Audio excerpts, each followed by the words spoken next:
The voice of Husker Nation is on the air. This is Hail Varsity Radio. Insight, opinion, expertise, along with the biggest names talking Nebraska sports.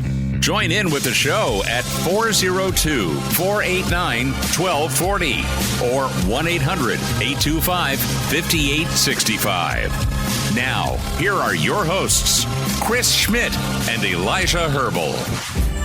Welcome to it. Tuesdays here at Hail Varsity. We're powered by Cornhead Lager, Chris Schmidt, Elijah Herbel. Hope you're doing okay. And we'll check in with many of you on the stream, Hail Varsity YouTube, how you can watch the show. Check us out digitally that direction. Like and subscribe to the Hail Varsity YouTube channel. You can find and watch also on Hail Varsity Radio, Twitter at HVarsity Radio. Want to chat the old-fashioned and solid way? Go for it. Give us a shout at 489-1240, 489-1240, or 800-825-5865. Email Chris at HailVarsity.com. We've got a ton to get to today. Nebraska basketball getting their stretch for Berkey of once UCLA. Way to just skip over the last name. No. I'm going to get to it. I'm just rearing myself up between the Bishop Gorman recruits Nebraska's chasing and Berkey. Got to get the first name before you get the last name. I know, right? So that's what I've been trained in my profession is. I'm awful at pronunciations. It's not that I don't care or try. I'll just screw it up. You ready for this? Berkey Bayuktengel. Barry Bayuktengel. You just call him Barry? No, I said Berkey. No, you did not. Bayuktengel. Hey, you got the last name, though, I think. Bayuktengel is on his way to Husker land, which is good for Fred and company. We'll spend some time on that. I'm hoping this is one like Thorir Thorbjarnason, where it starts off really hard and eventually you get it down. He was always Thor, dude. It was always Thor. And he will be... Bayuktengel will be on next year's spelling bee for you in Clausburn. Just write it down. So we'll talk a little Husker hoops. Mitch Sherman going to be with us from The Athletic in about 15 minutes. Big recruiting month for the Big Red. We'll talk with Mitch about that. Also on 3, they're too high, too low, just right. When it comes to Big Ten win projections, some interesting numbers there, and where does Nebraska fall at that 7.5 over under? So we'll chat with that, and then Matt Schick going to join us from ESPN, Sirius XM, and the Schick and Nick podcast. Some Husker baseball thoughts, college baseball, and we'll spend a little time on the importance of that Nebraska-Colorado game coming up in September. So that's what's going on. So this is a bit of fun to start out, and comb yourselves as a sports fan. Who do you like giving bleep to? What buddy or fan base do you love just giving it to? I ask that because pretty funny comment from head coach Chris Knobloch of the Edmonton Oilers. I know the Oilers are a legendary NHL franchise. They've been on many of our radars because of the crowd shot from the playoffs with the beautiful gal in the Oilers sweater. I was going to say because of Connor McDavid and his brilliance, but that works for some of us, too. No, that works for a lot of us. So, we're all Oilers fans. But in all honesty, this head coach for Edmonton lays it out perfectly when asked in his media session about the experience factor, right? How big is experience in the postseason? And you're playing a team that has a ton of Stanley Cup final experience. They were just there last year. Is that an edge that you guys have to overcome, and how do you do that quickly? Experience is good. I don't know how much experience is beneficial. You can ask the Buffalo Bills how important Super Bowl experience is. So, steel chair off of some Bronco onto Bills Mafia. table in the parking lot. It's been 35 years and we're still bringing up the 0-4. The 0-4. The 4 straight / 0-4. I wasn't even alive. No, I know. I wasn't even close to being alive. I was My there. My parents weren't even married yet. And we're still bringing it up. For the Giants-Bills Norwood miss. Great Super Bowl 25, Desert Storm going on. Whitney Houston, the national anthem of all national anthems.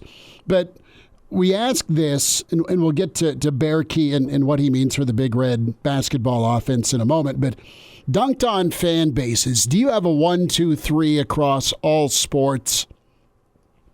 I kind of do. The Bills are there, but my 1, 2, 3, first it's Iowa. Iowa gets dunked on because of how anemic their football offense has been. Iowa gets dunked on because there's a lot of folks who don't like Caitlin Clark, as great as she is. And they get just dunked on like Nebraska gets dunked on for being in the Midwest. So Iowa's up there. The Raiders, okay, because of the black hole and their fan base, not all Raiders fans are a little rough, but a lot of Raiders fans are rough. And that was the kid in junior high you didn't really mess with at the lunch table. If he had the Raiders hat on or the Marcus Allen jersey, and maybe he had a neck tattoo by 7th grade, he just nodded at him in the chow line and didn't piss him off during PE. There's a lot of Raiders fans at Irving Junior High in Lincoln in the early 90s because of the Bo Jackson era.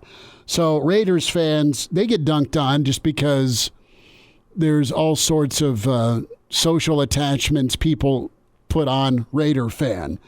And then I'm going to have to stay out west and go with the Clippers. The Clippers have always been kind of the anti-Lakers. Loved Pikowski. Loved what they did as far as just not caring for a lot of years. They didn't even get to they get to share the Staples Center now, but it was always the Los Angeles Sports Coliseum where the buildings duct taped together in South Central. Meanwhile, you got the Forum in Inglewood, and that's where all the rich folks. I did get a kick out of the one year that the Clippers made the playoffs and the Lakers didn't, where Jack Nicholson shows up to sit front row courtside of a Clippers playoff game because the guy was a huge basketball fan and his beloved Lakers weren't in it, so he had to go across the town to watch the Clippers in the postseason. Those are my 3. Just missing out a lot of the city of Cleveland between the Tribe and the Browns. And the Notre Dame fans get dunked on a lot too. The Notre Dame exception. A lot of times, the benefit of the doubt. And quite frankly, Notre Dame is love them, hate them, but you're watching them. So I've never really hated on Notre Dame. They're one of my favorite football teams ever was that 88 championship team.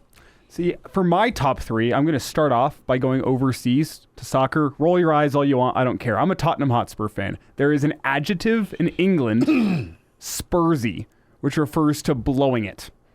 So because Spurs always blow it. The final day of the season is known by Arsenal's fans as St. Totteringham's Day because Tottenham always teeters off their top spot or wherever they are in the league. So that's one that always blows it. They always get pooped on in English media being a Spurs fan. So I'll start off there, but in a little closer to home, some teams people actually care about. How'd you make it past the Cleveland Browns and the Detroit Lions? I know they've been better in recent years. Detroit and Cleveland both were playoff teams last year. Cleveland went to the AFC Championship 3 years ago. They've been a nightmare finding quarterbacks, keeping quarterbacks. I have seen more brown paper bags over fans' heads in Cleveland than anywhere else. And that's the point. When it reaches the point you don't want to show your face at a game because people will make fun of you, that is the point where I'm like, yeah, you're a pretty dunked on fan base. So I can go past the Browns and the Lions. You could also argue the Minnesota Vikings. Yeah, yeah. Because you haven't won a Super Bowl. In Super Bowl, right. But they're never, terrible. No, that's the thing is why it's fun to dunk on the Vikings because of the fact they've never won a Super Bowl, but they're always one of those teams. I mean, I think they have the 3rd highest winning percentage in NFL history. Something like that. And they've never won a Super Bowl, which is fun to dunk on, but it's hard to do so When whenever they've it's been like great, when you have a better winning percentage than the Broncos. It's hard to do. when the Vikings have been great, they have just, and I think back again before you were born, to the Warren Moon / Randall Cunningham era Vikings with Randy Moss jumping on the scene. They had Chris Carter, they had Robert Smith, they had a great defense, and even the Adrian Peterson, Brett Favre Vikings were great. And Searle's squad that got to the championship game against Philly, they had some loaded teams, and they just couldn't get past the NFC Championship. I mean, even go back to Fran Tarkenton years. He never won a Super Bowl with Fran. Fran was nuts. He was great. I didn't watch him alive, obviously, but just all the NFL films. I go back a few minutes in our stream chat whenever you brought up the Raiders. Eric chimes in, the Venn diagram of barbed wire facial tattoos and Raider fans is just a circle. Well, I mean, listen, dude, I picture the black hole, the old Oakland black hole during the Madden Snake Stabler days of some dudes dressed as Darth Vader, and there's 30 Hell's Angels in the end zone, and someone gets shivved. There's a hippie. There's other folks just wearing leather, and they're not in the biker gang. And there's loads of tattoos, and tats are cool if you can pull them off. I'm not knocking tats, but they're tough dudes, tough fan base. Eric also brings up in college football the fan base, specifically A&M. Yeah, that's the Yale leaders. They get made. Them in Arkansas, right? Just because of the kookiness attached to the traditions, the pig suey or the sway. Case in point, go watch footage of poor Trev trying to do the sway at his press conference. A team that's kind of flipped the script in recent years is Northwestern. I feel like Northwestern used to be a team that was always at the short end of a joke in college football. Yeah, back in my childhood, but they're no longer what they were. No, they're someone that is a pain in the neck to beat. Mm-hmm. Justin is in. He's first. Justin, congrats. The other Dave checks in our starting five here on the stream with Hail Varsity Radio. Crew is back. Crew is third. KG in at 4. Jeff checks in at 5. He is present. Patrick finds his way in. Jimmy, good to have you. Jimmy Weston is here. Walter is in. Coach Brandon, good to have you. Black Hills Brennan says, what's up, Buttercups? Montana Husker fan. Good for you. Thanks for coming in. Cliff, good to have you in from Florida. Vic is all in. Vic in Denver, good to have you back. Vic, Jack is here, says, sorry I'm late. And more names. Eric has made his way in. As mentioned, Scott says Detroit is his most dunked on fan base. So that's fair. They're a different squad. Anonymous says the second best 3-word chant in college football behind Go Big Red is F Notre Dame. Wow. How about, when we missed? Duke basketball. That's not bad. There was actually, speaking of face and neck tats, there was a kid that went to my high school that had a Duke tattoo on the side of his neck. He got it in like 8th grade. Clearly lost a bet. No, I don't think so. He eventually, I saw him around and he no longer had the Duke tattoo, so must have found a hard time getting jobs as a Duke fan. But yeah, no, it was always a sight to see. Not a well-done Duke tattoo by any means, but I was kind of respected a little bit. It's a bad-looking devil, was it? No, it was the D.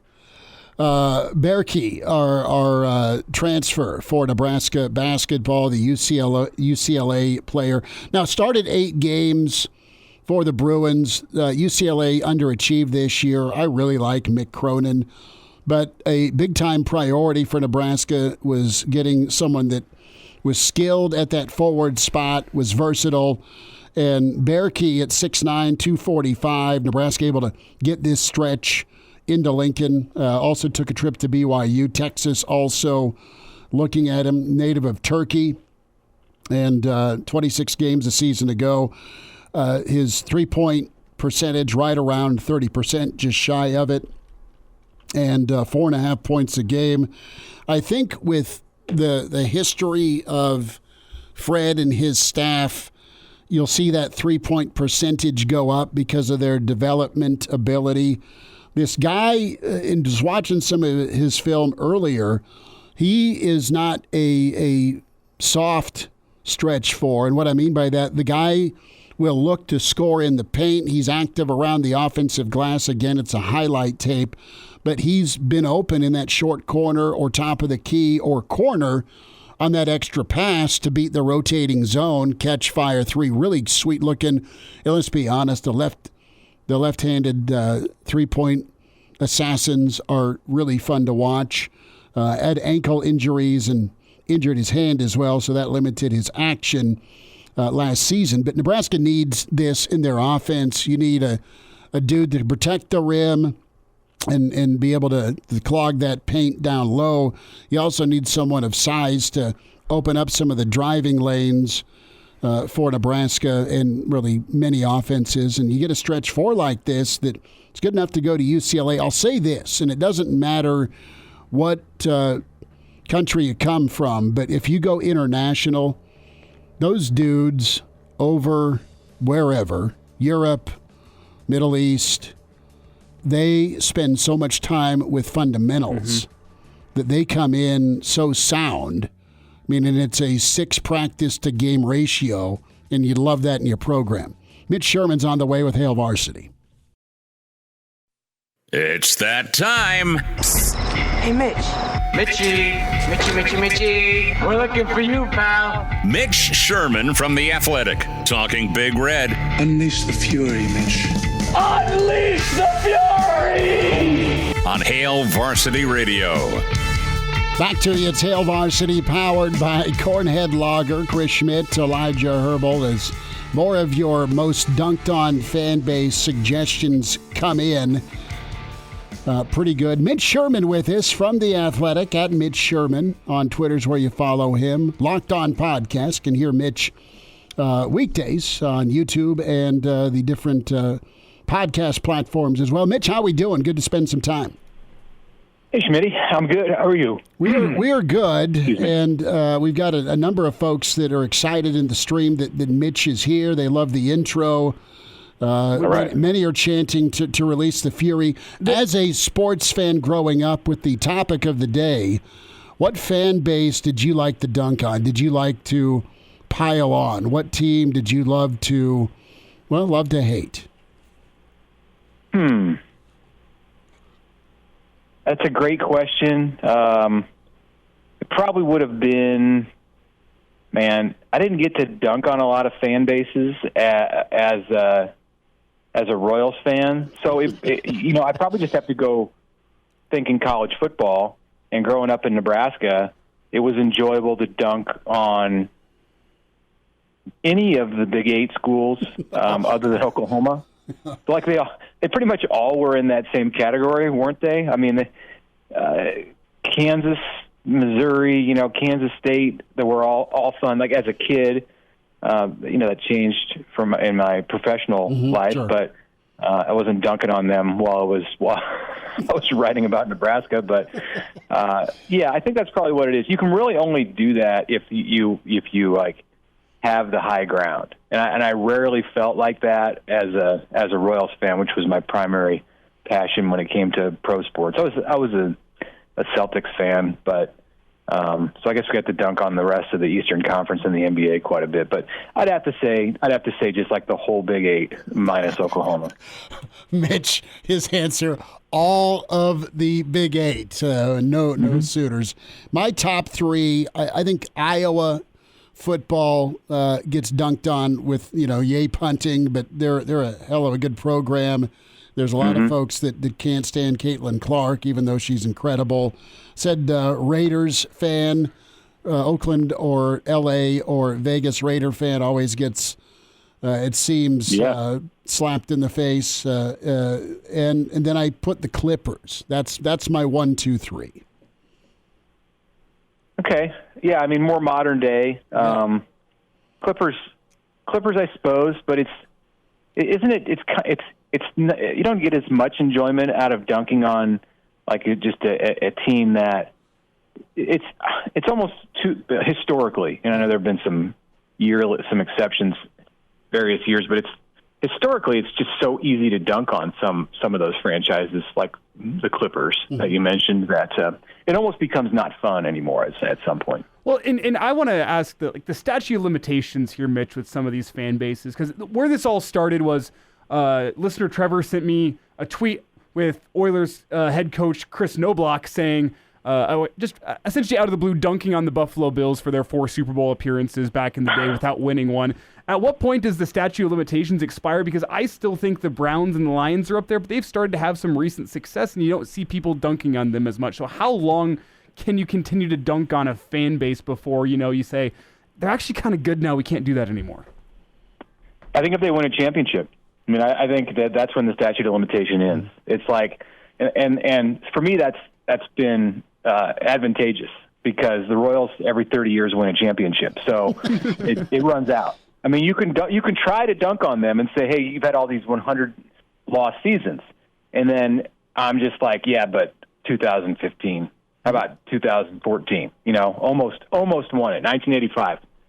So I think you earn some immunity if you just go win a championship, and in the Clippers case that they're still waiting. Has Nebraska fallen into that dunked on category? Yeah, it seems that Nebraska gets dunked on quite a bit, don't you think? Yeah, I mean, they're in there for sure. I mean, it's the social media mafia that comes after Nebraska. Nebraska's got their own big red army on social media. I mean, it's back and forth, and it's lots of different fan bases converging on Husker fans. But on the flip side of things, whenever you hear a national media member talk poorly about Nebraska, they still tend to lead it off with, and I used to love watching Nebraska growing up. They were some of the best. Always prefaced. And then they dunk on you. Worse. So I wonder, makes it worse. At what point does that stop getting prefaced with, I used to grow up loving Watch Them, it just becomes a dunked on fan base? And I guess that kind of brings you to the question of how long does Matt Rhule have? Plenty.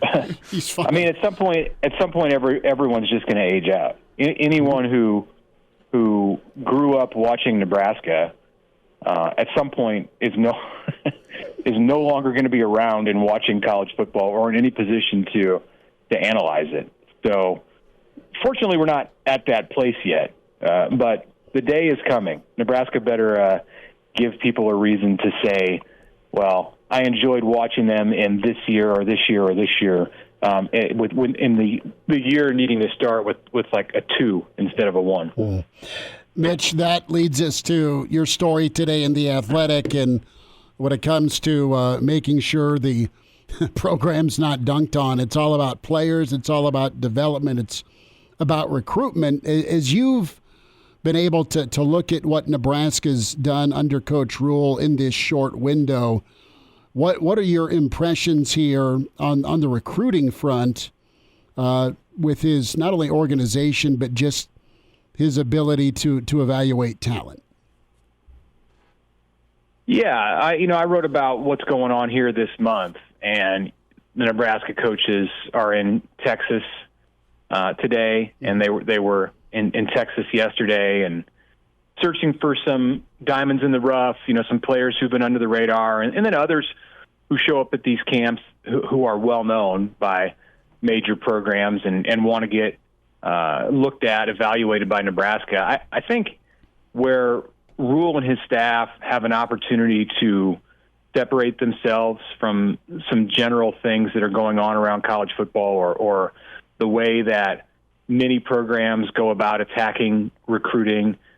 It begins, or a big piece of it involves the camps that are going to be going on, not just in other parts of the country, but primarily in Lincoln this month. And those start on Friday and then go through the weekend and on through the month. And what we saw last year in the first round of these with Matt Rhule in charge, is that it's not talk. He wants to bring players to campus, to go to camps, and to be evaluated and get offers. And a big part of it is because the Nebraska coaches really value verified measurables with these players who come to the camps, and in the evaluation process and in determining what they think they can do with developing talent, it's a huge part of the equation for the Nebraska coaches to see these players and to measure them, to have them test and do physical activities in front of the coaches. And that's why you saw last year a half a dozen or so players join the recruiting class who did not have much attention from other programs. That's not a concern for Matt Rhule and his staff, like what a player's list of offers are. And you're going to see it again. You're going to see it happen again in the next week or two, where a name that people don't recognize, maybe it's an in-state kid who just hasn't gotten the attention, or it's somebody in a neighboring state or from far away that impresses these coaches, and they're not going to be worried about whether that player has 6 offers or 2 offers or no offers. They'll make that move, and it will be a piece again of this 2025 recruiting class. Mitch, with as much as Matt Rhule in his history has really focused on going and finding the diamond in the rough players, how do you think this coaching staff balances taking some swings at some bigger fish, taking advantage of the Raiola effect, while still staying true to themselves and trying to continue doing what has brought them here, which is finding diamonds in the rough and developing them? How do they balance that two sides of recruiting, do you think? Well, I think you just have to stay aware of it. You have to stay aware of who you are as a program and as a coaching staff, and what your principles are, your guiding direction as a football program. And for Nebraska, and this coaching staff more specifically, that's been to find players who had high upsides and ceilings and good track numbers and measured well, and players who haven't played their best football yet. And they made a living with that at Temple and at Baylor, and started to gain ground for sure in year one at Nebraska, and bringing along some of those players, both players who were in the program and were holdovers from the previous regime, and then others who have come in the year and a half with Matt Rhule in charge. So as long as you keep your eye on that, it's great. Of course it's advantageous to Nebraska to then supplement your program with as many of the 4- and 5-star talents as you can get. They have to still be the right guy. It has to still to fit the personality and the culture of the program, but they clearly feel that way about Dylan Raiola, and they're going to take swings, when the opportunity arises. You saw Nebraska bring in David Sanders Jr., the 5-star offensive lineman from Charlotte. This spring, you saw them bring in Michael Terry, the 5-star athlete from San Antonio, for the spring game. So those opportunities, Nebraska's not going to fill up its recruiting class with that level of talent. So it's not really like pick one or the other. It's just be aware that those players are willing to look at Nebraska, and when they are, you need to do everything you can to get their attention, and while still staying true to who these guys are as a staff of evaluators and developers. Mitch, about a minute, little less than. Nebraska does what in June? Do you have a number of kids that you think they end up committing? Yeah, I think it'll probably be close to 10. I think they'll be up in that high teens to almost 20 range by the 4th of July.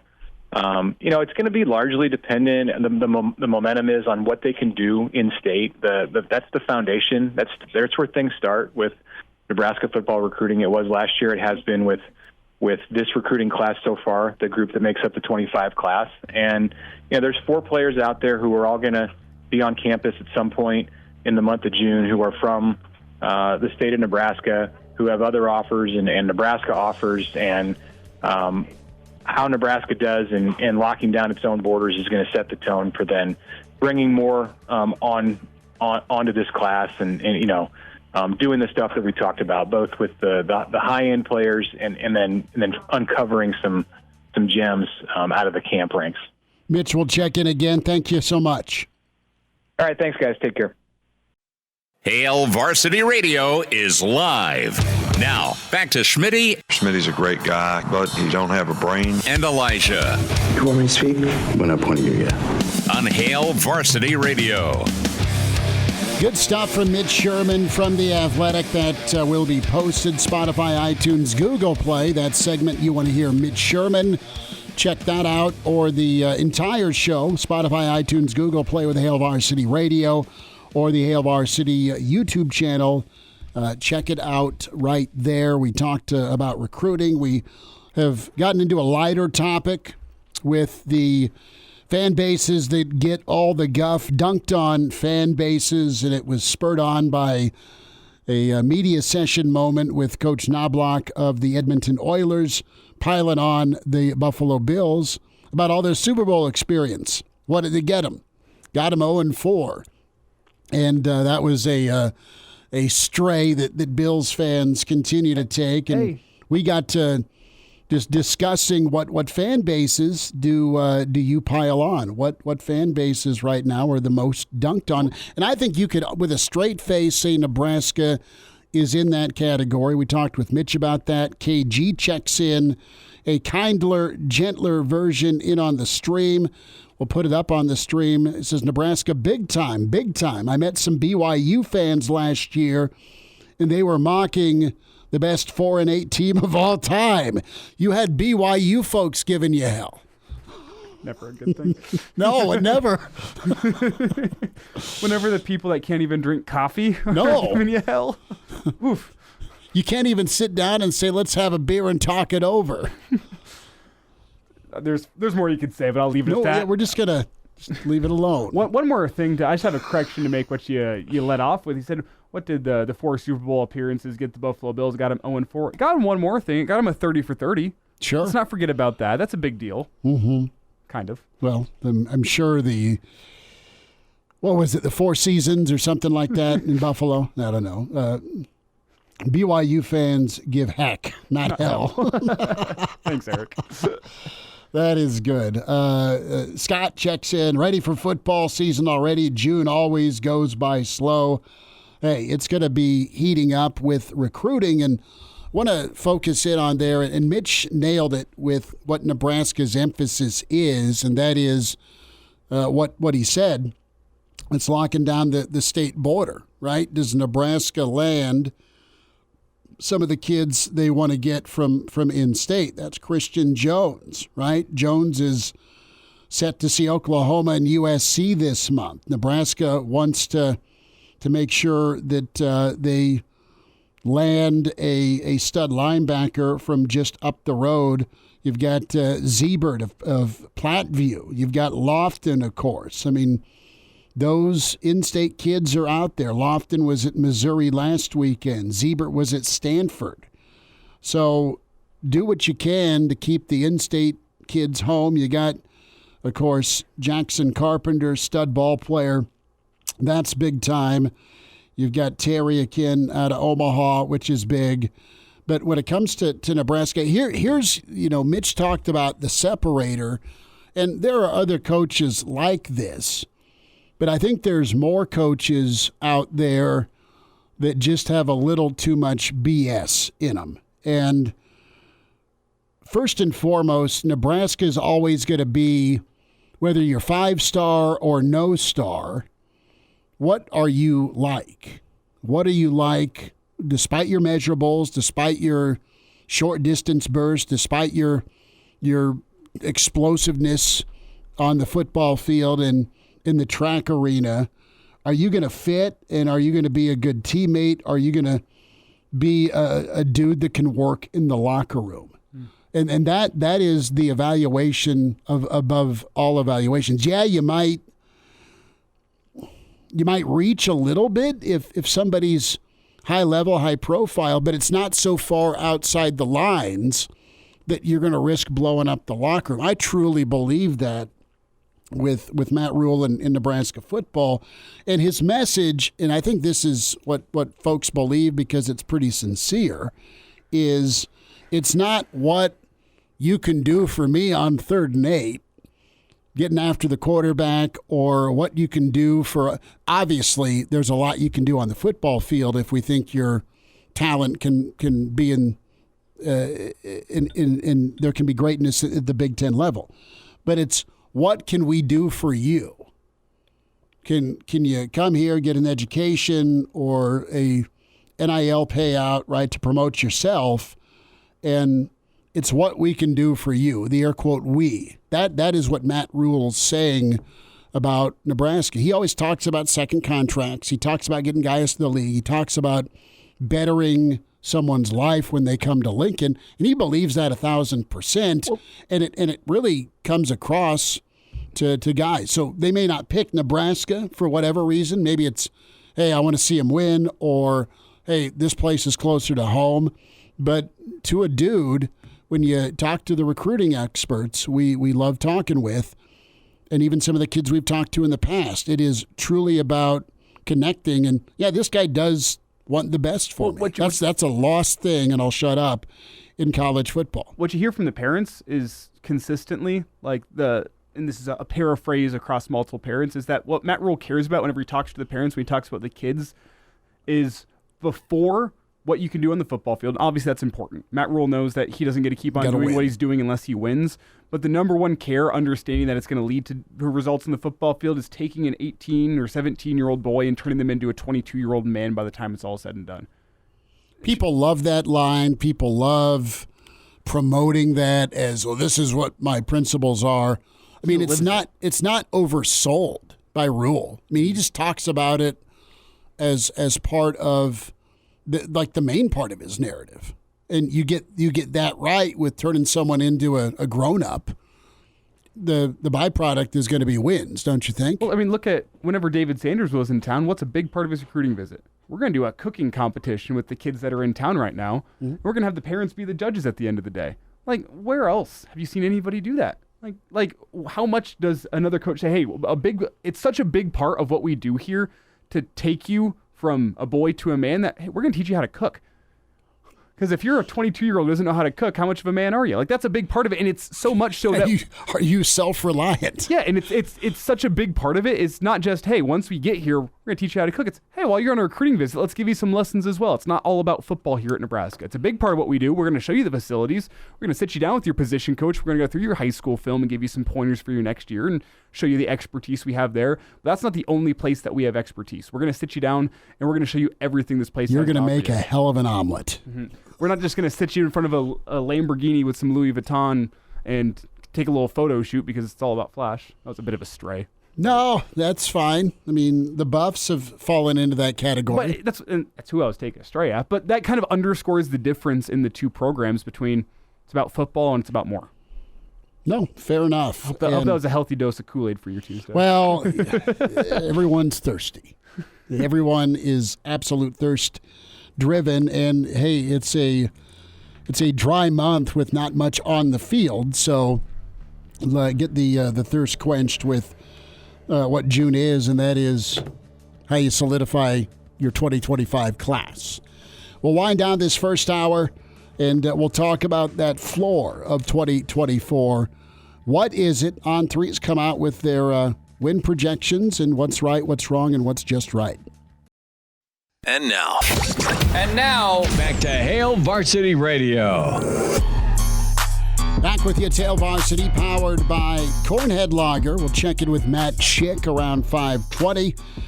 Get his thoughts on some college baseball, the Big Red, and that game that looms between Nebraska and Colorado. Some interesting thoughts from Joel Klatt in his show on Monday with the launching point. And we'll get into some floor discussion with Nebraska in 2024. Good story with On3 and some comments from everyone's favorite Husker linebacker, Will Compton. Bussin had a quick interview segment with some On3s. JD or DJ? Forgive me. JD Pickell. Reminder to get buckled up and make that head on the wheel, eyes straight forward. The driver, one job, that's to drive. A reminder from your friends at the NDOT Highway Safety Office. We talked a lot about recruiting, what June means for Nebraska, and some good intel from Tim Verghese of course, Inside Nebraska and Rivals yesterday, Elijah. And no, some high-profile targets and some guys Nebraska's throwing out offers to that may not have the visit list or those official offers by some of the big name programs. And that's kind of where I wanted to go with this. I wonder, now I asked the question to Mitch, how do you balance trying to swing for some big fish while also staying true to your philosophy? One of the things that Tim said yesterday when we had him on the show was that what he thinks these camps are going to start moving towards is less about, for like summer 2024, the kids in the 2025 class, and more about 2026 and 2027. I wonder if that's where some of the diamond in the rough starts going, where you start getting some kids from camps that are, you know what, they're just finished up their sophomore year, they got a lot of high school left, or just finished up their freshman year. And those are some of the kids you go after as your diamond in the rough types, where, hey, you're the first Power 5 offer, you found them in a camp in the summertime, and 2 years from now, their recruitment's going to be blowing up. But as of right now, you're the first ones to get in on them. You found them at a camp. You saw the athletic traits that they had as a 15-year-old kid, and you say, you know what, by 18, we think this kid's going to be pretty good. I'm not saying Nebraska's going to totally get away from the late bloomers, which Matt Rhule has really, really enjoyed and done well with through his college coaching career. But I wonder if that's the direction they start moving, trying to kind of balance understanding you need 4- and 5-star types to build a program at a high level in the Big Ten, while also understanding that our philosophy is finding these diamond in the roughs. I wonder if that's where they start going, where it's, hey, we think you're going to be pretty good 2-3 years from now. Nobody else is talking to you. We're going to throw you an offer now at a summer camp. Not even knowing what your development looks like, understanding that being first to the party is important. And, hey, if your recruitment blows up after this, awesome. If it doesn't, so be it. We still like the traits that we see in you. I wonder if that's more of the direction that they start moving in and just saying, we're going to be the first in. We're going to find you as a diamond in the rough now, and a couple of years from now, maybe you're going to be a top 150 recruit, but right now nobody knows about you. I wonder if that's where they go. Be first and be right, right? Be right in an inexact science. The thing that makes you really good, the thing that makes you high level is not only your depth, but can you see what no one else can see, and can you see it early, and can you lock in on that relationship where even if an Ohio State, because your senior film blows up, or an SC or an A&M, or pick a monster brand with a big bag of money, even if they come in at the 12th hour, you're so solid to Nebraska because they recognized me first. That's the thing. Because folks are going to watch what Rhule does. It's like what we said about David Sanders. Like, Nebraska's going up against coaches that have a multi-year relationship with David Sanders. They're late to the party here. Can you be that team that has the multi-year relationship when somebody else swoops in? Matt Schick on the way next hour. The voice of Husker Nation is on the air. This is Hail Varsity Radio. Insight, opinion, expertise, along with the biggest names talking Nebraska sports. Join in with the show at 402-489-1240 or 1-800-825-5865. Now, here are your hosts, Chris Schmidt and Elijah Herbel. Back with you, it's Hour 2. It's Hail Varsity, powered by Cornhead Lager. Chris Schmidt, Elijah Herbel, and you. More of your comments in the stream is we'll check in on the Hail Varsity YouTube. Like and subscribe there. Follow on Twitter at HVarsity Radio, at Herbal Essence for Elijah, at Schmidt_radio. For me, Chris Schmidt, hope you're doing okay. We'll hear from Matt Schick, ESPN, ESPNU, and, of course, Sirius XM Satellite Schick and Nick podcast. Get his take on some college baseball, some Big Red thoughts as well. Numbers here to get in, 489-1240 here. First 20 minutes open for you today is lots of thoughts about Nebraska and recruiting. We spent the last, probably 30 minutes or so in Hour 1 with Mitch Sherman and some of our thoughts, that needed combo of your high projected talent that the rest of the college football world is on, those really good players that come in at a higher bar just because of their athleticism and talent from big-time high school programs, and then the guys that are just under the radar because maybe they don't camp as much or hit the recruiting circuit, or they're just at a smaller program that you like and you measure and you see what they can do, and you get them in front of you at camp. And you've got Michael Terry, a guy that the world is after. Nebraska's been chasing down. Douglas Utu, also the offensive tackle, one of 3 Bishop Gorman kids Nebraska's been able to make some inroads on that are going to make their official visits. All of that translates, when we talk about analyzing projections, to Nebraska and the 2024 schedule. So On Three went through and really looked at the Big Ten and the SEC because they have the most combined, both your big power leagues have the most combined over-under win projections of the major college football leagues while they still exist, right? 8 schools are in that make or break 5.5 to 6.5 win total. And On Three was talking about just right, too high, or too low. And Nebraska falls into the too low category with the circa number that's been put out. It's 7.5 right now. We talked with Coach Barnett a couple weeks ago, and we asked him about what breakthrough means to him. Breakthrough to him is 8 wins in a bowl. You're not just limping in at 7. You're not at 6, even though you get back to postseason. And quite frankly, I know it's been 8+ years since Nebraska's gone bowling, Elijah. That being said, it's not like their talent level has been below bowl ability, right? Things have been screwed up and botched from a execution and a coaching standpoint in combination. Nebraska's not met minimal expectations. They've had 6-win football teams beyond 2016. They've had some 8 or 9-win football teams potentially. Right now, where do you meet and where's that floor at versus the ceiling? We can go nuts with the ceiling, but let's dive into the floor. And Will Compton, interviewed by On Three a week or two ago. Will, of course, proud Husker, Bussin' with the Boys, incredible podcast. What did he have to say about 2024 and Nebraska's number? Wait, can I ask, who did he say this to? Is it J.D. Pickell? Yeah, you got it this time. No, J.D. I just think of Jack Daniels. Okay, here's Will. As a fan, what is a win total where you're like, okay, I'm content with it. I can live with us being, X record. 10-2. 10-2. 9-3. No, okay, yeah. Here's what I'll say. 9-3 would be awesome. Okay. 8-4 would be awesome. I feel like 8 is the. If we go 7-5, I think I'm hurting. Okay. I think I'm hurting inside. I know we're going bowling and we're still excited and it's another baby step, right? Yeah.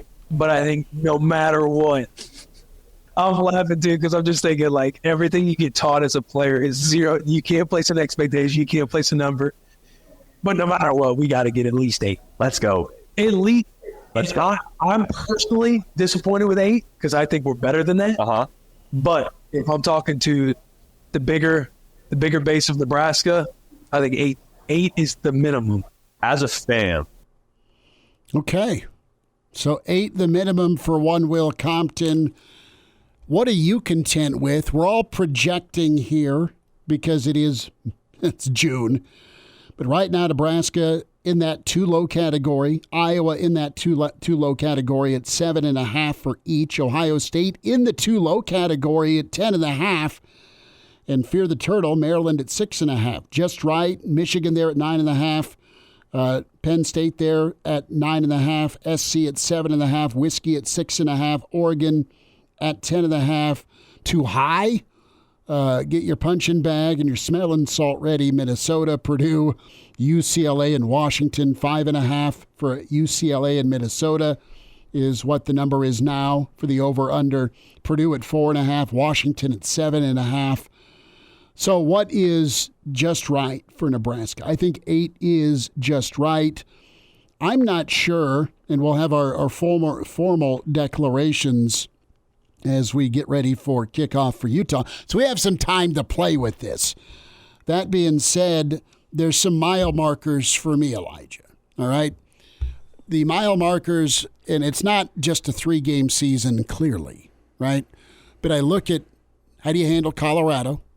First things first, totally agree. UTEP, is that thing on fire as you go into Colorado because you win 45-7 and your freshman quarterback looks incredible. Your defense looks incredible. Your run game's incredible against an opponent you should hopefully beat if you're a Nebraska fan and cover the 27.5. But how do you handle Colorado? What do you do against Ohio State? Then how do you end it right? Chasing 3, new episode tonight. How do you end it against Iowa? Those are your 3 mile markers. In between, how do you manage success?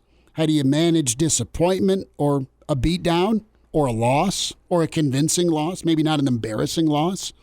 And how do you navigate those other obstacles, i.e., a team that in Illinois or in Indiana, if you're not on your game, could beat you? Not that they're more talented than you, but there's that back of the mind memory for some of these Nebraska players potentially. And can I throw a couple more things out there that worry me about saying 8 wins should be the floor this year? It's college football. Weird things happen in college football where, hey, one official doesn't call a pass interference on a play 40 yards downfield on 3rd and 10, and hey, you should be getting a touchdown in the 4th quarter, but now you have to punt the football away down by 3. Or there's a catch in East Lansing that's dropped. Yeah. That is the difference in a 20-13 game. What was that score? I don't know. I've blacked out East Lansing. Did you even get 13 points? Did they? Did Nebraska, I'm saying? It was 13-10, wasn't it? Yeah. Yeah. Yeah. So it was 10-6. Well, so, you left 8 runners on base. Yeah, so I'm saying, like, weird things happening in college football like that. I also point to potential injuries. Your depth chart in November never looks as good as it does in June. What happens if Dylan Rhule, God forbid, goes down and misses 3 games? When was the last time a Husker starting quarterback played or started every single game of the season? Tanner Lee.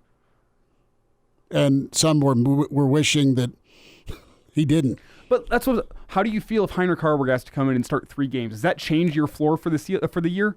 If Heinrich Haarberg is on the road playing Indiana and Purdue and things like that? No. I mean, it changes my outlook. It changes my outlook for. And this is going to sound awful. It changes my outlook against Ohio State, USC. All right?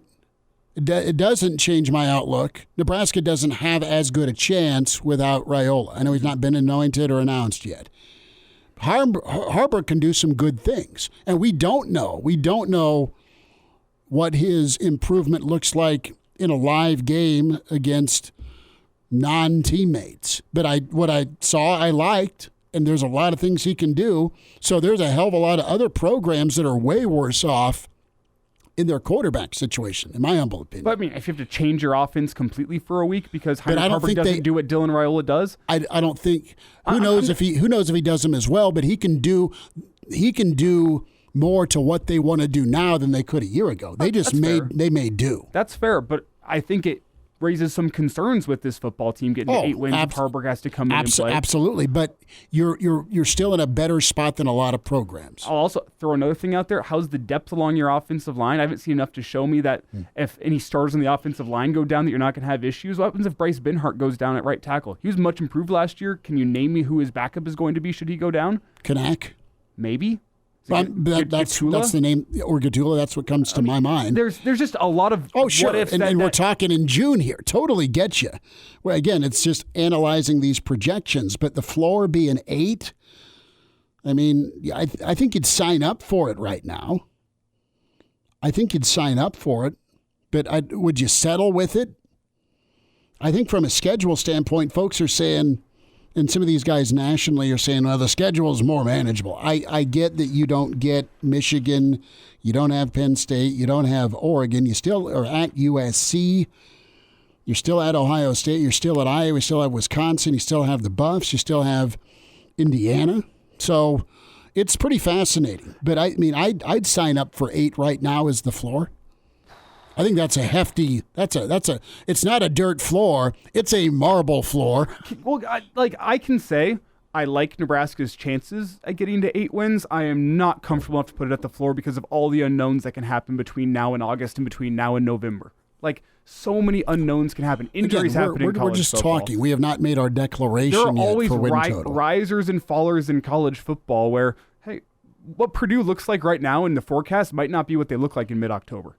It could be a better team than you expect. And as long as you get them in late September, it's okay. I don't have a problem with people sitting out there saying, I think Nebraska can get to 8-4 this season. I tend to agree with them. I think the schedule sets up for Nebraska to get to 8-4 this year. But to say 8-4 is the floor, I don't like that verbiage at all anymore because that sets, I think, some expectations of of grandeur whenever there could be a lot that still goes wrong. If you're at 8, why not 9? Why not, right? Why not 10? Why not just go all in and say, screw it, book your flight to Indy? If there's anything I've seen in the past couple of years with Husker football, it's that A, the teams that in June look like pushovers aren't always pushovers by the time you get to those games. The league gets better. And B, it's especially based on what I saw last year with Matt Rhule, injuries are going to happen with how Matt Rhule and this Husker football team likes to play with their physical style. Injuries are going to happen, and injuries are going to happen at places where you'd prefer that they didn't. Mm-hmm. So with that in mind, I can't say 8 is the floor. This team's not talented enough for me to say, 8 wins is the floor for... I look at it... Penn State 8's the floor because a lot of things can go wrong for Penn State this year, and I think they can still get to 8 wins. They're at 9.5. I still think a lot can go wrong for Penn State this year. I think if they get 8 wins... A lot can go wrong for Michigan this year, and they can still get to 8 wins with the running game that they're going to have. Sure. I think 8 for Penn State and Michigan, or I'd put money on that versus the 9.5. I'd take under.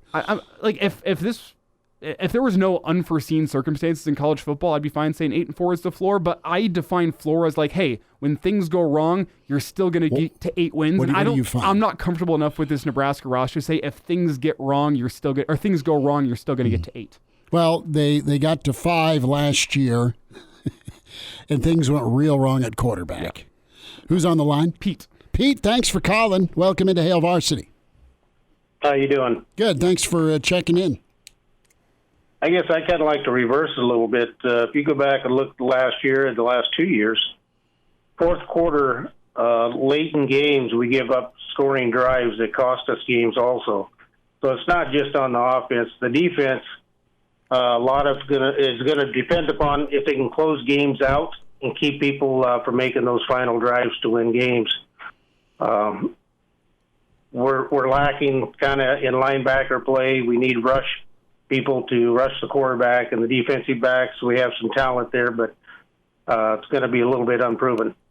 Fair, very fair. The other part of that, Pete, and thanks for calling, thanks for listening, bud. Other part of that is don't be up by just 3. Don't be up by just a touchdown.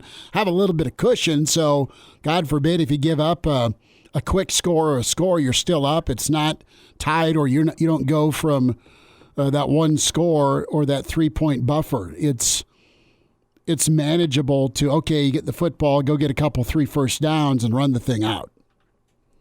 So, but yeah, I mean, defense did everything except score and win games last year. And there were some John Elway moments that happened against him, but I can't kill him for that because you wouldn't even have been in the football game for most of the season without the defense. Mm-hmm. Why I say 8 is you're better prepared at quarterback. You've got a veteran offensive line, got a stable of running backs, you got a receiving room that is going to be better, and your defense, I don't expect much drop back. I think Dvorak's a hell of a good coach, and they've got some names already that are going to step in at linebacker, and they're going to groom some guys to be ready.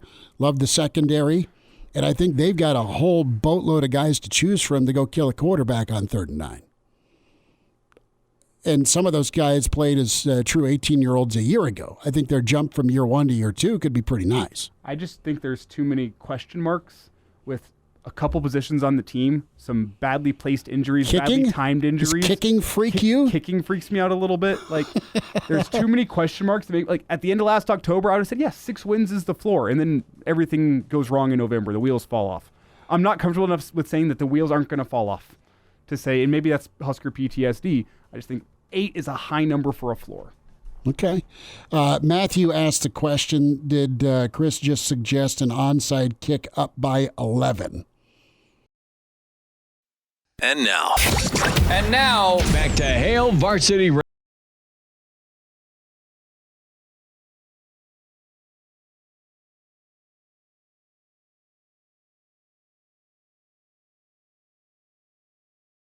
ESPNU, Sirius XM, and the Schick and Nick podcast. Matt Schick with us at ESPN_Schick. And, of course, you saw him anchoring all these selections for the college baseball tournament. Schick, it's been a marathon for you, man. Thanks for a few minutes. How are you? Doing great, guys. Thank you for having me on. Yes, I was doing enough. I wasn't doing enough talking over the weekend on squeeze play with Mike Rooney, so I figured I needed to talk to other people. So it's good to catch up with you guys after quite the weekend of college baseball. What's your strategy for keeping the voice fresh? Is it tea and honey, coffee, whiskey? What are you going for? Cigarettes. Yeah, it's prayer. There's really nothing.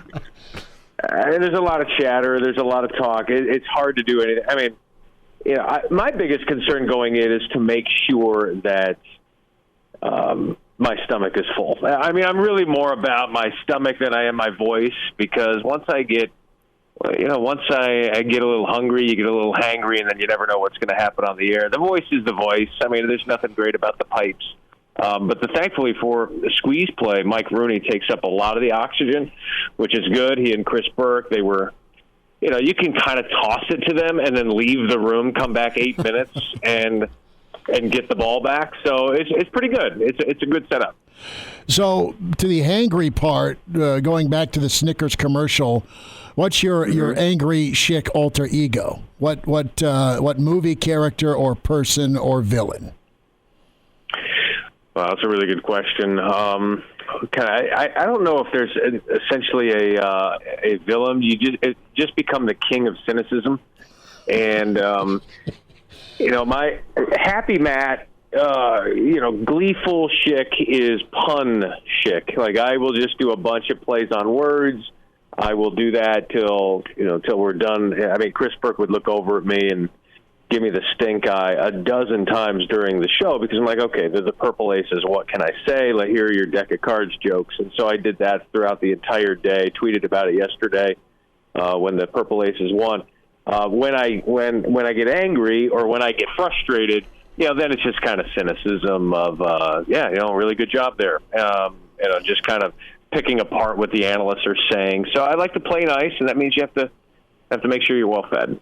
See, I've been compared whenever I'm hangry to, if you're a Batman fan, Harvey Dent, Two-Face, where it's like I'm fine, and then something happens, and now I'm immediately the flip has been switched, or the switch has been flipped, and I know I need a piece of pizza in me or something, or else it's going to go off the rails here. Yeah. Like yesterday, like they have some food outside the studio, and Sunday, my shift would start at 7. I'd get there 6:30, there's some food there, and I would just make sure that, they had some mac and cheese. I'm just going to town on some hot dogs or some pasta or whatever they have. First of all, it's free, and second of all, I got 5 hours ahead of me. I don't want to be eating dinner at 11 p.m. as I'm leaving the set, and so it's been a really, really good setup. Oh, by the way, I guess we had some decent baseball. Had a lot of decent baseball. Nebraska could not keep the Florida fun and gun out of the red zone yesterday to go local. And 17-11, a slugfest down in Stillwater. With your eye on Nebraska, just with your roots, of course, what'd you think of Will Bolt's season this year for the Big Red? I thought it was really good. I don't know what the expectations were coming in. I remember tweeting about them and watching them in March in Charleston, thinking they had something special, and they won a conference tournament. They won a conference championship. What you learn is that unless you are one of the big dogs that have a lot of talent, you saw LSU, get to a Game 7. You saw Florida get to a Game 7. Unless you're one of the big dogs, it is really hard to win a road regional. So, we had some folks asking me about, how do you think the SEC did? I'm like, they're like, Vanderbilt flamed out. I'm like, yeah, they were on the road. South Carolina was terrible. Okay, good. They were on the road. So was Mississippi State. They ran into a good Virginia team. Arkansas flamed out. They're at home, and they were a top 10 seed. So, these kind of things happen, but for Nebraska, I don't think you can ever anticipate or expect Nebraska to get to a super regional until they host a regional. And that's just the nature of the beast. You got to have your home crowd there. You got to be talented enough to get a top 16 seed. That stuff matters. And even then, it doesn't guarantee anything, which we saw yesterday with Evansville and ECU. So to win a conference championship, to get to a regional, to get a win in a regional, I said this on the set on Sunday. I said it's really hard to believe it's been 20 years since Nebraska went to a Super. Those kind of things are hard to fathom.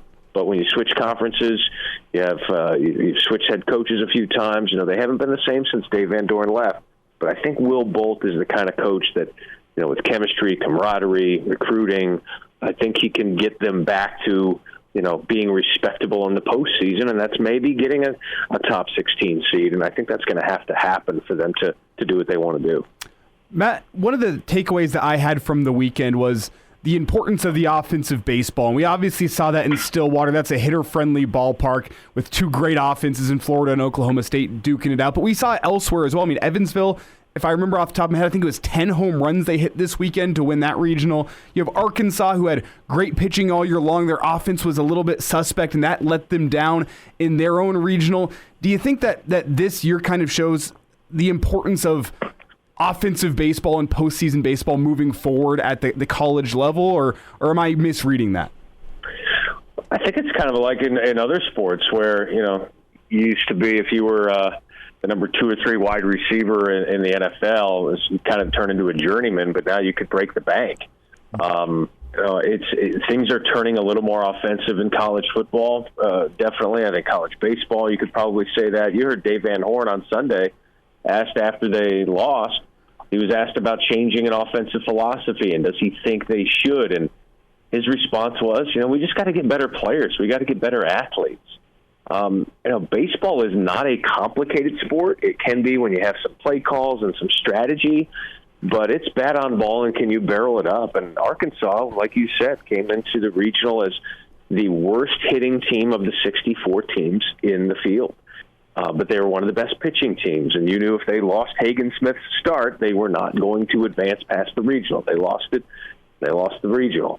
Same with like Vanderbilt or Wake Forest and Chase Burns. Chase Burns loses his start. They wound up getting bounced. So there's a lot of different ways to do it, but there's no question that if you can change the game with a swing, we saw Swanson and what he was able to do over the weekend. But I said going in, Jack Caglione, I mean, you got to walk him. And they did a few times, but not enough. And he's got 31 on the season going into Monday. So it's pretty impressive. But at the same time, you think about how Nebraska got to where they were back in years past. They had good pitching. They had some top-level talent. They switched conferences since then, and we'll see if they can keep recruiting some of that. But I'm with you. You can play baseball a lot of different ways, but once you get to this time of the year, you better be able to ping it over the fence. Matt Schick with us, Hail Varsity Radio, and of course you catch Schick on many different platforms with ESPN, and great work with the college baseball season. And as we get to postseason or in postseason, and check out the latest Schick and Nick podcast. I want to go to Arkansas for a minute because Nebraska folks still smile about what Dave Van Horn did in Lincoln. That's been 20-plus years. I know that. But are you surprised at some of the shortcomings down in Arkansas, specifically this year? What's and I'm not going hot seat here, but what is the frustration level down in Pig Suey land? Well, it's funny. Yesterday I was hosting SEC radio on Sirius XM, and we were talking about that. And I'm with you. It's not hot seat. It's not what do we do now. It's just frustration, I think would be the best way to put it. You think about this with the butterfly effect of Arkansas baseball.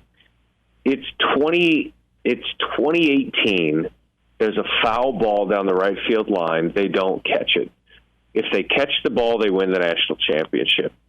They don't catch it, Oregon State winds up winning the national championship. And that's kind of the line. So if you're 6 years ago, you catch that ball, we're having a different conversation about Dave Van Horn and the shortcomings. But they've been to Omaha a bunch.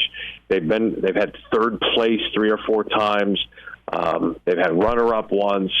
There are a lot of programs, whether it's the SEC or anywhere else, that would love to have the history that Dave Van Horn has created at Arkansas. Yet, to your point, they've had a lot of talent and probably haven't achieved to the level that you hope. But, 2 years ago, they were third place at the Chuck in Omaha. So I think there's a feeling of we should be better. And anytime you're a national seed, the top 5 seed at that, you have the right to feel that. And it's going into Sunday night, and you're watching SEMO and Kansas State play a regional final in your building, and you have tickets are going for 87 cents. Like, that's not what you sign up for.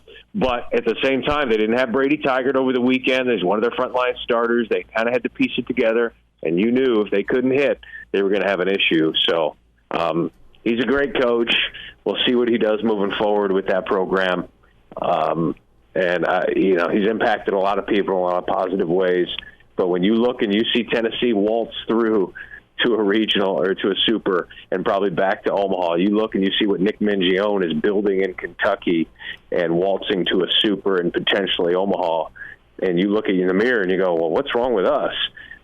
If you put out a short list of SEC schools that love and pour a lot into college baseball, Arkansas is in the top 3, and it's better than Florida, it's better than Georgia, it's better than just in terms of the fervor that they have there for the program. It's really surprising that they haven't been able to win it all. Sooner rather than later, we'll see if Arkansas can handle that task. Easier said than done. Few minutes with Matt Schick here on Hail Varsity Radio, Sirius XM. Of course, you hear Schick and Nick podcast with Hurrdat Sports and all the different platforms of ESPN. So some more thoughts from Matt Schick. We'll dive into Colorado, Nebraska. We dove into the floor discussion with Nebraska football in hour 1. Check out that part of the show, the podcast, if you just caught part of it or want to hear it again or swung and missed it, no worries. Spotify, iTunes, Google Play for the podcast on Hail Varsity. YouTube, subscribe and like Hail Varsity YouTube channel. Give the show a follow as well at H Varsity Radio. More with Schick on the way. It's Hail Varsity, powered by Cornhead Lager. And now, back to Hail Varsity Radio. Matt Schick, a couple more minutes with us, Hail Varsity Radio. Matt going to go to college football, and so much is continuing to ramp up for the 7th of September, Nebraska, Colorado. Just looking at some thoughts from Joel Klatt again with his pod. He had a good point about what that game can do for Nebraska in the aspect of shaping the season. For Nebraska, it gives you that springboard potentially into an undefeated run. You get that Colorado game, it could be your springboard, and you could be sitting pretty by the time you go to Columbus. It could also expand the field for the Big Ten with potential playoff teams. Are you ready to put that much on the Colorado game for this Nebraska team? I'm ready to put it on it just to see if it's the kind of game that can light the fuse for a program in year 2 of a really good coach. Mm-hmm. I'm not ready to, say, hey, let's give false hope to a playoff spot here for Nebraska. Now, here's the thing, where Joel is correct, is that the wins could pile up, and that is not something that Nebraska is accustomed to. So they've had the losses pile up, especially the last 6 weeks of last year. So you understand this could be something very different. I mean, when's the last time they started 1-0? It's been at least 5 years. So you get that. Let's start with that. Let's start with beating UTEP on Big Fox and then taking on Colorado at night. And, you think about everything that's going to surround that. It's easy to kind of poo-poo what Joel's saying in June. But when you get to, the afternoon of September 7th and the place is going nuts in Lincoln and everyone's at a fever pitch, and maybe you've had Raiola lighted up for a few touchdowns the week before and revenge is on your mind, it can also, the build-up to it can also work against you. But I'm with Joel in that you win that game, you're probably at the very worst going to start the season 4-1. It should be 5-0. Who knows what's going to happen at Purdue, Rutgers, Indiana. I mean, your schedule, people have pointed to this schedule for a while as to one of the more manageable ones. And he's right. If you go into Columbus on October 26th and you're sitting there with 1 loss or fewer, there's a good chance that by the time that the playoff rankings come out, that you're probably in the top 25. Are you in the top 15, top 10? Who knows? But again, this can't be looked at as fool's gold and look, we have a number next to our name. You've got to be not what you do, but how you do it, and how do they look taking care of these teams. If you're squeaking by Illinois, the committee's not going to give you a lot of love. If you're escaping Rutgers with a dub, I'm not sure the committee's going to be like, well, that's a top 10 team. But I think it's okay to hope because there's a lot of reasons to be optimistic, and I think that Colorado game will tell you a lot. It's Matt Schick with us here on Hail Varsity Radio. And Matt, you're right, there's a lot of reasons to be optimistic, and I want to go back to a story that The Athletic posted last week. They polled Big Ten fans about the upcoming season, and I don't want to say consensus pick, but overwhelming favorite to be a dark horse this season in the Big Ten was Nebraska. Given the optimism, is that fair, or is that putting the cart before the horse a little too much? So a dark horse to get to Indy without divisions. I mean, is it possible? I don't know what the odds are on it, but I mean, it's not just what kind of talent you have. It's your schedule. It's where you play them, when you play them, and there's no doubt that their schedule is backloaded. I am always hesitant with a freshman quarterback to get the hopes up too firm. I think the next step for this program is 7 or 8 wins. If you push to 9, you're talking Big Ten Coach of the Year, and you're smelling playoff at 9-3. And I just don't know that they're there yet. But we have seen average to above average teams win a lot of games because of the schedule. But in terms of a dark horse, in terms of winning the Big Ten, I would say this. I would say it's more likely they make the playoff than win the Big Ten, just because of the expanded playoff. That's how I would say it. I'm going to go a little bit revisionist history on you here, because something you said sparked me. You said 9-3 puts you on the edge potentially of a college football playoff in the expanded era. If Bo Pelini at Nebraska was playing in the 12-team college football playoff era, how different do you think his legacy would be at Nebraska? I think you'd probably have similar conversations with how James Franklin's history is being viewed at Penn State, because you certainly would have sniffed it a couple of times, maybe would have made it a couple of times with those 9 wins.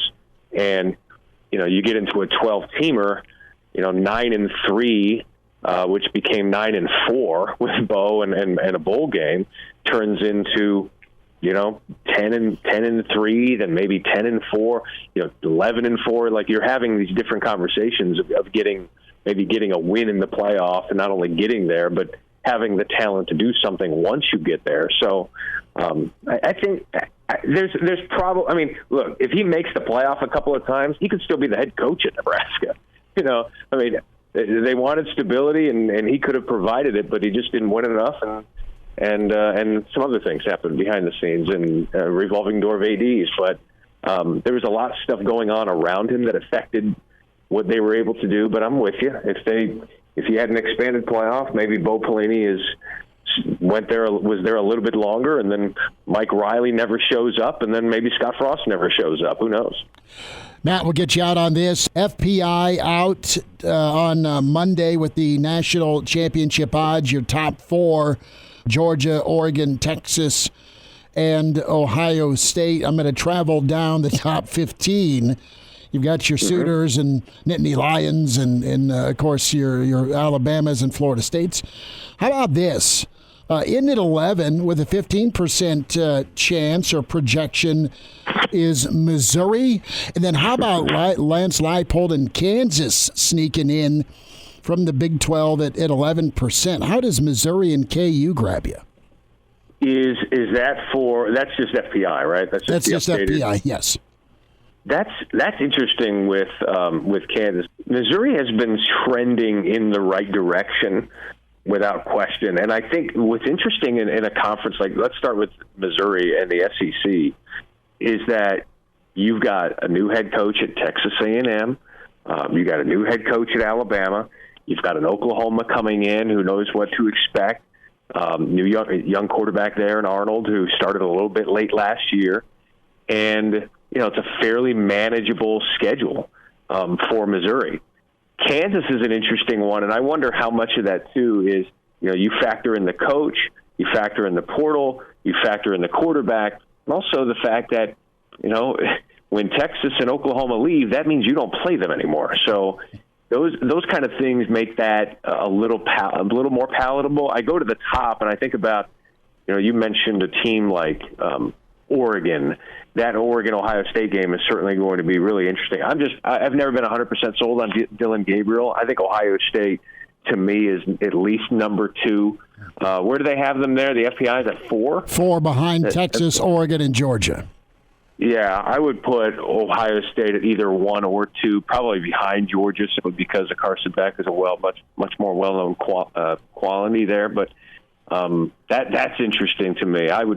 I'm surprised Ohio State is kind of weird to say. Surprised they're as low as number 4. I think they're going to be preseason number 2 and probably get some first place votes. Yep. Find Matt Schick on Twitter and across your digital devices at ESPN_Schick and Schick and Nick podcast with Hurrdat Sports. Schick, you're awesome. Thanks for squeezing us in as always, man. Anytime, guys. Take care. And now, back to Hail Varsity Radio. Good stuff today. Big thanks to Matt Schick and Mitch Sherman. Tomorrow, Evan Bland, Mike Babcock with us on Hail Varsity. Like and subscribe on the YouTube channel, Hail Varsity YouTube. Follow us on Twitter at HVarsity Radio, at Herbal Essence for Elijah, at Schmidt_radio. And do so that way. And check us on the different platforms where we're streaming. And, of course, across the Hail Varsity Radio Network. We talked about the floor today for Nebraska. Good discussion in this first part of hour 2. So some other numbers. I'm not high on Michigan at 9.5. I just think there's too much. Texas, SC, Washington, Sparty, Oregon, Ohio State, part of their schedule. How dirty is Wisconsin's schedule? My dear Lord. It is not fun. I mean, we talked before the show, Schmidt. I think my bold 6.5. My bold prediction for the year is probably Wisconsin doesn't make a bowl game. Or they're at 6-6. Bama, week 3, bye week at USC, followed by Penn State, at Iowa, Oregon, at Nebraska, Minnesota to wrap it up. Oregon at UCLA, Sparty, Ohio State at Purdue, Illinois at Michigan, at Wisconsin, Maryland, Washington to end. I hate Wisconsin's schedule. I mean, not to mention, they're moving to more of a passing attack, but they got to bring in a new quarterback this offseason. Correct me if I'm wrong there. Yeah. No, you're right. And they also have their starting running back Ches Malusi coming off a mid-season ACL injury. That's not good. No, that's not good for Wisconsin. That's why tough schedule paired with that. There's going to be some turnover. I know it's year 2 in the system, but still some turnover offensively and some question marks. They would not surprise me if they did not make a bowl game this year. The 10.5, as Coach Brandon wants me to talk about Ohio State. Over. Totally over. And here's their rundown. Here's Ohio State's schedule. They're at Michigan State. Win. At Oregon. Toss up. They host Iowa. Win. Nebraska comes to town. Win. They're at Penn State right after Nebraska. It's a good spot. That's a good spot for Nebraska to get Ohio State for the first time ever, said somebody. And you host Michigan. That's kind of their coin flip / lesser than favorites. I also think Ohio State has more talent than everyone on their schedule. That doesn't always translate to wins, but I mean, I love the addition of Will Howard. I think that's an upgrade at the quarterback position. I like Will. Best wide receiver room in the country. They added that Bama defensive back transfer. Safety. He was probably the best in Alabama secondary with a secondary that had 2 first-round picks. Well, then they got Bama's 5-star quarterback too. Sayin? Yeah. Julian. Yeah, Julian Sayin. Julian. Penn State's at 9.5. They're at West Virginia. UCLA at USC, at Wisconsin, Ohio State, Washington. 7.5 for the Huskies. I didn't quite go through Washington's schedule. Maybe that's something tonight. I think Washington's a team that really gets. I think they end up. I think Fish is a hell of a good coach. I think it's gonna take a couple of years though to replenish. It might. USC 7.5. Right now, money down or money Money down for over under 7.5. They opened with LSU, but then trying to get out of for years. At Michigan, Wisconsin, Penn State, at Washington, Nebraska, UCLA. To end the year, it's Notre Dame. Well, USC's fun. They're probably going to have the best passing attack. What does that mean in the Big Ten? Talk tomorrow at 4. Thanks.